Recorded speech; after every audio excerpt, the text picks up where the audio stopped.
നമസ്കാരം, കൊട്ടാരക്കര മീഡിയയിലേക്ക് സ്വാഗതം. യമനിലെ ഹുദൈദയിൽ ഇസ്രായേൽ നടത്തിയ വ്യോമാക്രമണത്തിൽ 3 മരണം. ഹുദൈദ തുറമുഖത്തോട് ചേർന്ന എണ്ണ സംഭരണ വൈദ്യുത കേന്ദ്രങ്ങൾ ലക്ഷ്യമിട്ടാണ് വ്യോമാക്രമണം നടന്നത്. 87 പേർക്ക് പരുക്കേറ്റതായി ഔദ്യോഗിക ടെലിവിഷൻ ചാനലായ അൽ മസീറ TV അറിയിച്ചു. വ്യാപക നാശനഷ്ടം സംഭവിച്ചതായാണ് റിപ്പോർട്ട്. പരിക്കേറ്റവരിൽ പലരും തുറമുഖ ജീവനക്കാരാണ് എന്നാണ് അന്താരാഷ്ട്ര മാധ്യമങ്ങൾ റിപ്പോർട്ട് ചെയ്യുന്നത്. തുറമുഖത്ത് 4 വാണിജ്യ കപ്പലുകളും മറ്റ് 8 കപ്പലുകളും ഉണ്ടായിരുന്നതായാണ് റിപ്പോർട്ട്. തെൽ അവീവ് ഡ്രോൺ ആക്രമണത്തിനുള്ള പ്രതികാരമാണ് ഹുദൈദയ്ക്ക് നേരെയുള്ള സൈനിക നടപടിയെന്ന് ഇസ്രായേൽ അറിയിച്ചു. ആക്രമണത്തിൽ തങ്ങൾ നേരിട്ട് പങ്കെടുത്തിട്ടില്ലെന്നാണ് അമേരിക്കൻ പ്രതികരണം. ഇസ്രായേലിലേക്കുള്ള കപ്പലുകൾക്ക് നേരെ കഴിഞ്ഞ മാസങ്ങളിൽ ഹൂതികൾ വ്യാപക ആക്രമണം നടത്തിയിരുന്നു.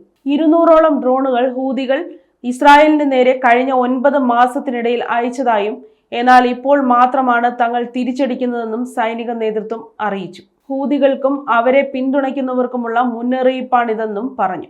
എന്നാൽ ഗസയ്ക്കുള്ള പിന്തുണയിൽ മാറ്റമില്ലെന്നും ഇസ്രായേലിന് കടുത്ത മറുപടി ഉറപ്പാണെന്നും ഹൂതികൾ മുന്നറിയിപ്പ് നൽകി.